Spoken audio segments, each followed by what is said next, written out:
One. Hey. Welcome.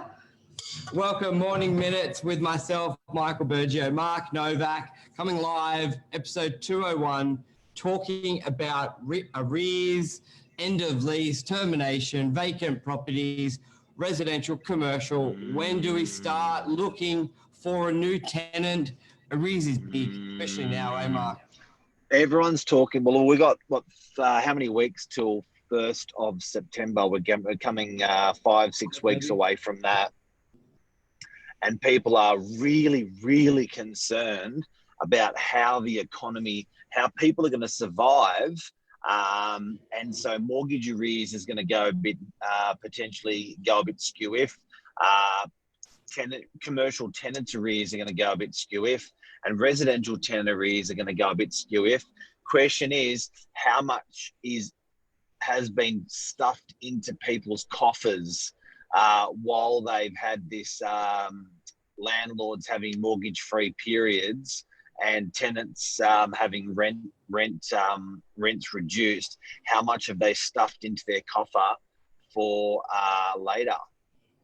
Yeah, so first, that's that. So basically, the no termination, the subsidy, all that ends. Is that 1st of September, Mark, is it? Yeah. Good point. You haven't been able to ask a tenant to leave a property until 1st of September. So a lot of vacates are coming up potentially. Yeah. And good morning, Nikki, Lisa, Luke. Let's go. It's good to have you all on this beautiful morning. So I reckon, well, general rule of thumb, I learned sort of early days from a lot of key landlords who, especially with commercial arrears, sort of rule on thumb, as bad as it sounds, was really that 2-month period, 1 month. When you sort of get to that type of arrears, that's when you're in a real big danger area. Because it's very hard for them to catch up. And what's your feel on residential? Like, putting away legislation on what you can do, just in your experience, when do you find it's a bit of a danger period where a lot of tenants, once they get there, they just don't catch up, and you need to look at other strategies to ease in the burden, you could say? Look, it's weeks. We had through COVID, we had about we've got over 1,500 tenants, and we had about 55 tenants qualify for job keeper, where they wanted to have their rent adjusted through this period. So surprisingly, not a big number. Not a big number, surprisingly. Now, some landlords did it without helped tenants without that qualification of job that weren't on the JobKeeper program. So there was a bit more than that. But I reckon once you get to about 2 weeks as a tenant, because it's a cash flow question, you've not only got to come up with your regular payment, but you got to come up with extra payment. So potentially, if you go bad for 6 months, the next 6 months you're going to double. I mean, bad as in zero. The next 6 months your rent's going to be double. Because rent's usually 20 to 30% of your income, and if you don't pay it 1 week, then in theory it's 60% of your income, and you've still got other bills. So something's got to give. And there's not many businesses that profit that much to be able to make that move. Yeah. And so 55 qualified, but I reckon there would have been a couple hundred apply, especially, or at least say they qualified, wouldn't it, Mark?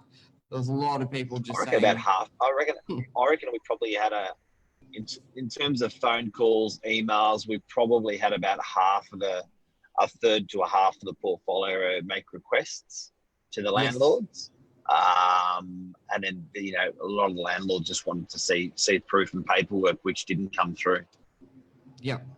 Okay. So with arrears, what's then advice with now? When do you start? Let's maybe go commercial to start with, and when would you start looking for a tenant? Or let's say you've got a tenant in that couple months out there. What are some options you've seen landlords do, or what would you recommend? Look, I think as a landlord, there's no issue overlapping your tenancy, so you don't have to. I was at a landlord's property on Friday, and they strongly felt about the tenant moving out before they started even advertising, and they strongly felt that works get done to the property before they even started to advertise it.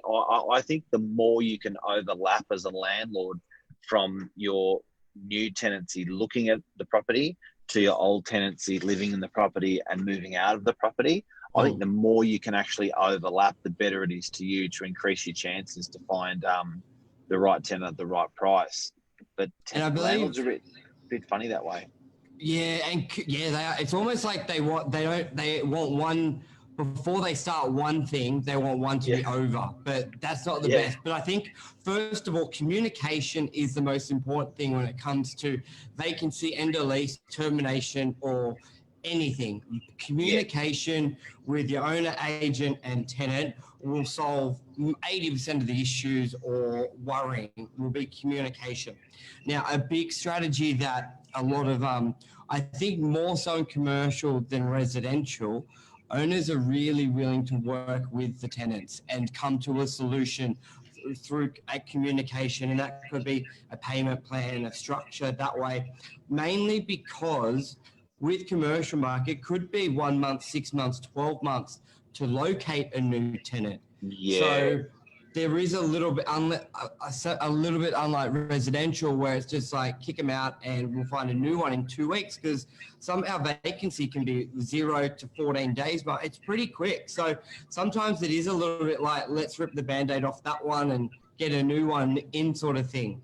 But with commercial, it can be quite hard to find a tenant. So you really want to know there's no chance there before you rip the Band-Aid off and kick them out.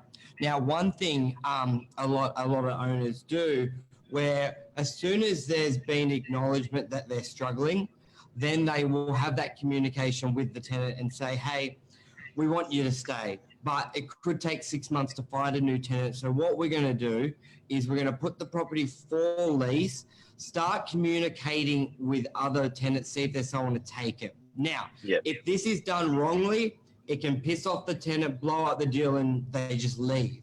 And if it's done correctly, everybody's happy. Now, it's delicate. It's very, very delicate. Now, and I'll give you an example of it done wrongly. They're in arrears 2 months. There's been no communication, and then next week there's a full lease sign on the front, and it's up for advertisement, and there's been no communication. Then the tenant feels like, well, F you, you don't even care. I'm just going to leave. That's wrong.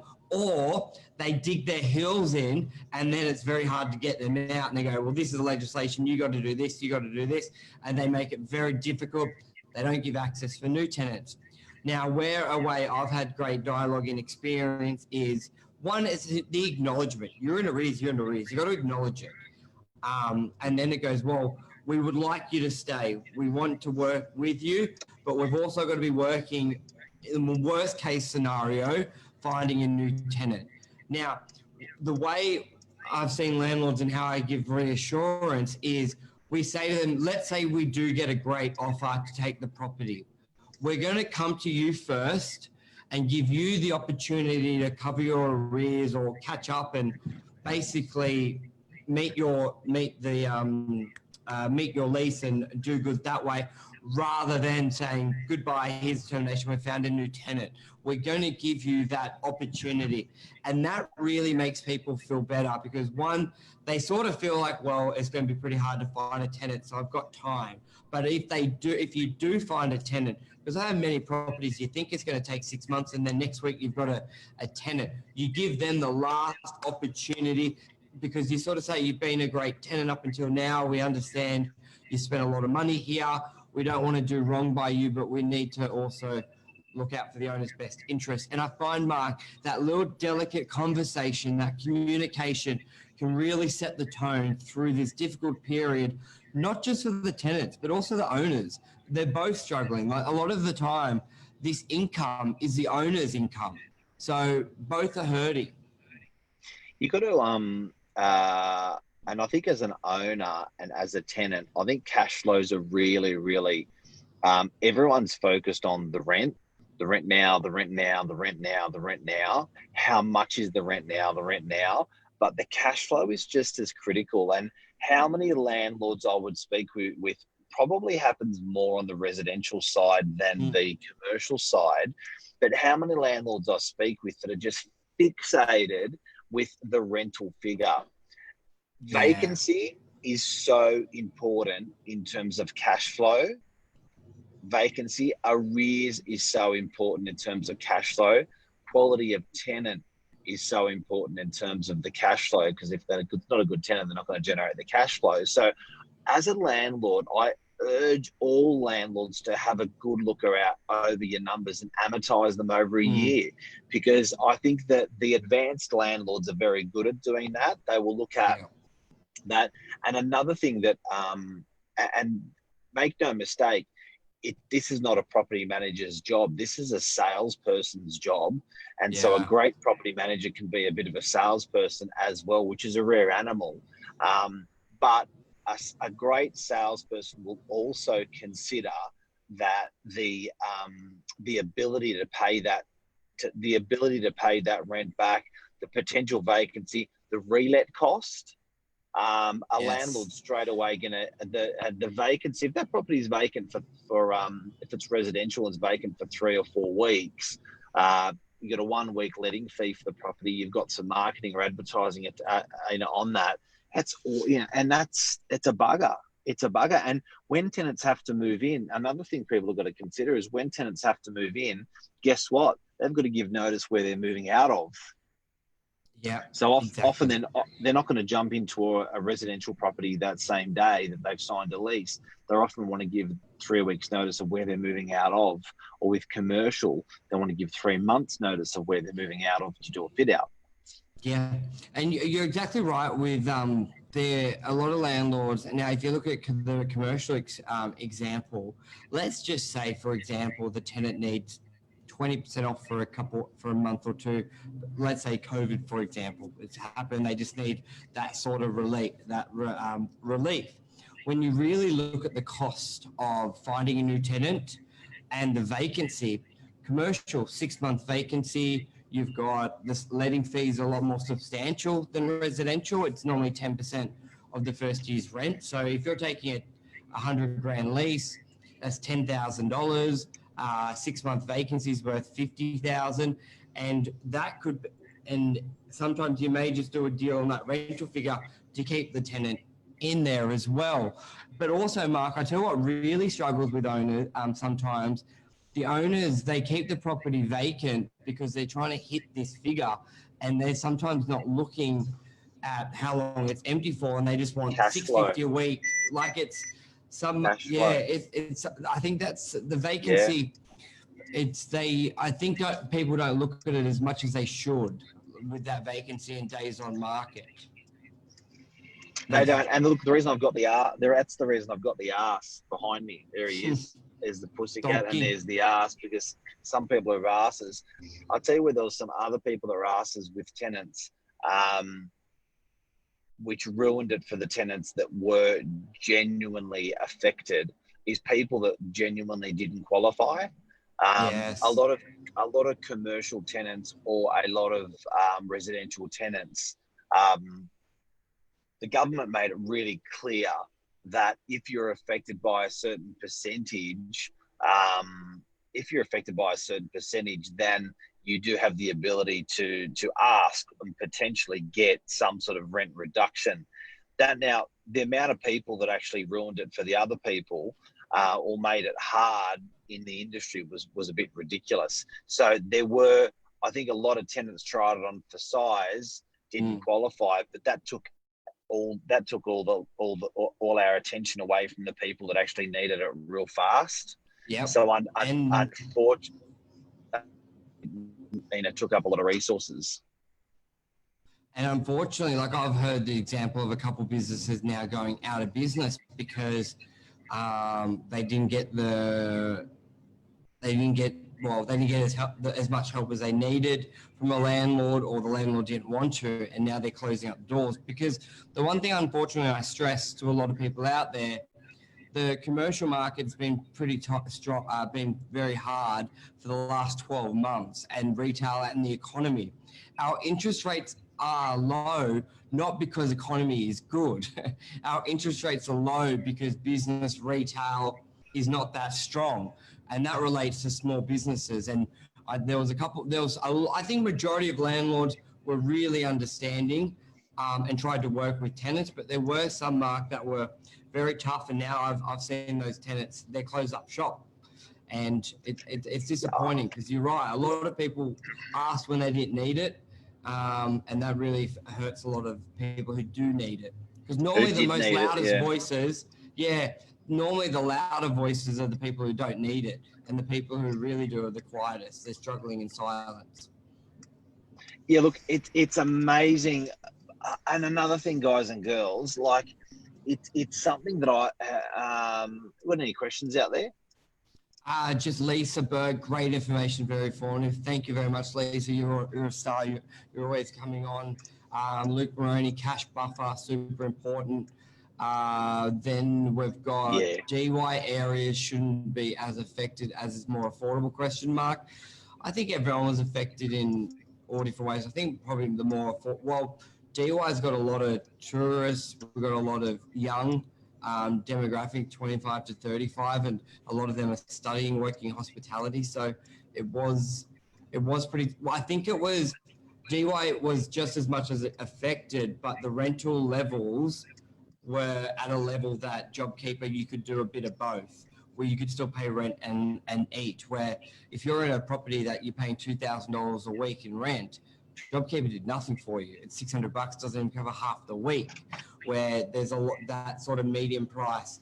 On most of the northern beaches, a lot of people think DY is cheap, but it's Northern Beaches is very even, Mark. If you look at a two-bedder in DY, two-bedder in Queenscliff, two-bedder in Freshie, two-bedder in Narrabeen, it's really quite even across the board.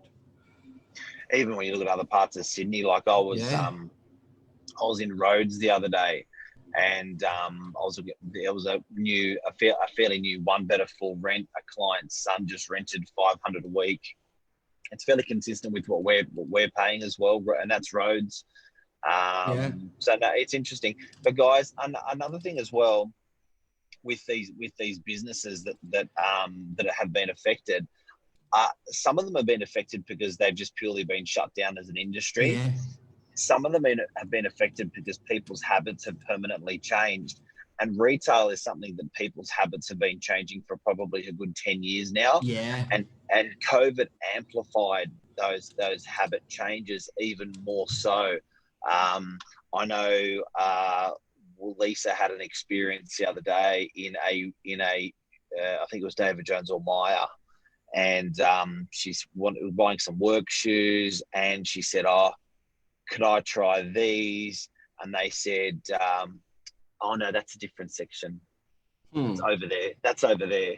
So she walked over there, and she's waiting there 5 minutes, and then she's another lady going past, and she said, "Oh, excuse me, I just wanted to see if you've got this size." And she said, "Actually, I don't work in this section." Yeah. And it's like, really? And then they're having a meeting. There's about 8 of them, 10 of them having a meeting, huddled over in the corner. Lisa walks over and rips a new arsehole out of it, and she says, "Excuse me, what are you training for?" And they said, and then they looked at her, and she said, "Are you training for customer service?" And they said, "Yeah, that's part of the conversation." And then she ripped it, and the point of the conversation was, I could have just gone online and bought this on my couch. Yeah. Why would I turn up here?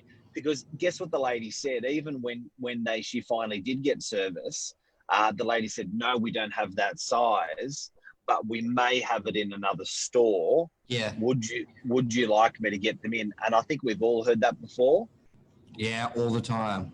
Right. So, and I was saying, at least how it should go is, yes, I'll just take your payment for that, and they can be delivered to your home within 24 hours. Right? You're exactly right. That's a retailer. Exactly right. That is a retailer that has not moved with the times, that is suffering, that is crying COVID. And I'm saying that's not a COVID problem. Yeah. So, and then they're going into arrears, and they're not paying, and they're asking landlords to negotiate. just because they haven't pivoted their business to accommodate the customer. It's like, come on. That Ridiculous. is, yeah, that's a little hack for anyone in retail, because you're exactly right. You're there to Take the payment, deliver the item to the person's door. What do you mean it's in another store? You come back. How long to get it? Oh, it's like, I don't care where it is, order it. When you order online, you don't know where it comes from. You just want it there. We'll have it delivered to your home tomorrow. You know what I mean? Like what? And you're in the store. You're there. You've chosen what you want. You know the size that you're going to fit. And it's like, but now all the landlords like Westfields and I know people don't cry for the big guys like that, but they're all getting it. All those landlords are getting nailed because the retailers are not pivoting. Yep. And it's not COVID. Nikki Barker's asked, what if your commercial tenant has shut down totally? Do they have to pay? Same thing. Great question. So, and Nikki, I'll send you a link to Mark and I did a great show on this as well. But the way the legislation was for commercial tenants, if you are closed, you get 100% discount on, you get 100%, you don't have to pay 100% of your rent. However, you will have to pay back 50% of the rent, and you get 2 years to pay it back. So during the period you're closed, like a gym, and you cannot operate, you pay no rent. But then it's not a closing. Just to qualify that, it's not a closing question. It's a zero revenue. Yeah, it's a revenue question. You're exactly right. Yeah. So if you've got 0% revenue, you pay zero rent, but you will be paying back 50%. So unfortunately, the landlord does cop a 50% in the bin, and their tenants will pay, and they've got 2 years to pay that back, and you can't evict them for those arrears either. 2-year payment plan. So back to the core of the topic, which is where would a landlord start advertising that property for a tenant possibly vacating, or how does that work? Because that's assuming the tenant's going to stay, Michael. Yeah, you're exactly right. How does that work? Communication. Just as much as you don't like your tenant in arrears, 99% of them, neither do they. And if they don't feel there's a hope of recouping, then they may look to find a smaller property or do something else. So the communication would be, you can't just market and kick them out because of it, but you can with their opinion, with their approval. Even though a lot of tenants couldn't be evicted, a lot of tenants were still moving, Mark. They were seeing properties with great value, and they realized they may not be able to afford that property, or they can get a better property for less. A lot of people were moving. We leased like 50 properties last month for residential, and we're having one of our biggest months this month for commercial. So it is huge. There are people out there, but it just has that communication, which is the biggest thing. That's it. Well, that's a take. Have a lovely day, everyone. Michael, and it's interesting times. Hey, advertising your property that's vacant, that's coming up for vacancy. Our message is start as early as possible and heavily communicate with your tenant to see if they can stay. They may stay. It's not a good thing, particularly that they're going. So they may stay. You may work with them. Please consider how long it's going to be vacant for. Please consider the quality of your next tenant that's going to come in. Please consider the, what was the other things we mentioned? The rent, they're the main things. The vacancy, the market rent may not be the rent they're paying. That's the biggest thing as well. So you may be so quick to throw them out, but you were getting $650. Now it could be $500. So that's the big thing you need to factor it all in. The master stroke commercial. The marketing to find a tenant as well, Mark. Your letting fee, the marketing, the vacancy, the market rent, all of it needs to be considered. And the master stroke guys and girls that we've seen our commercial, clever commercial landlords do is they've assisted the tenants that are qualified for JobKeeper, and they've extended the term of the lease. That's the kicker. That's the kicker. Alrighty, guys. Thank you for joining our 201 episode of Morning Minutes. Love ya. Thank you. Cheers all. Bye. Bye.